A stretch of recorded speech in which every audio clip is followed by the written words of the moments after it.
Ci spostiamo a Bruxelles per parlarvi della iniziativa europea che punta a raccogliere fondi per oltre 7 miliardi di euro per la ricerca del vaccino contro il Covid-19. La Commissione europea ne mette a disposizione una parte, ci spiega tutto il corrispondente Gavino Moretti. The partners are many. The goal is one. Gli alleati sono molti, l'obiettivo è uno solo, sconfiggere questo virus. Così Ursula von der Leyen, presidente della Commissione europea, dà il via alla maratona in videoconferenza mondiale che in poche ore raccoglie 7 miliardi e mezzo di euro, di cui uno messo a disposizione dalla stessa Commissione. Per il presidente del Consiglio europeo Charles Michel, l'obiettivo non è solo accelerare nella ricerca di un vaccino, ma anche quello di distribuirlo ovunque a un prezzo accessibile.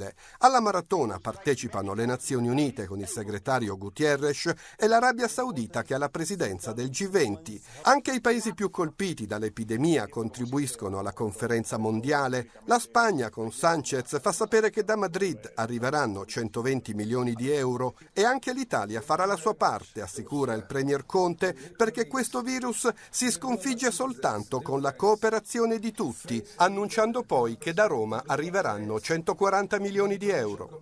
Grandi assenti gli Stati Uniti, la Russia e la Cina, che si limita ad inviare l'ambasciatore presso l'Unione Europea. Importanti le parole del premier britannico Boris Johnson, che la sfida l'ha vissuta e vinta in prima persona. Il Regno Unito contribuirà alla raccolta fondi. Questa però non è una competizione tra paesi, afferma, ma una lotta di tutta l'umanità contro il virus. E come avete sentito in questa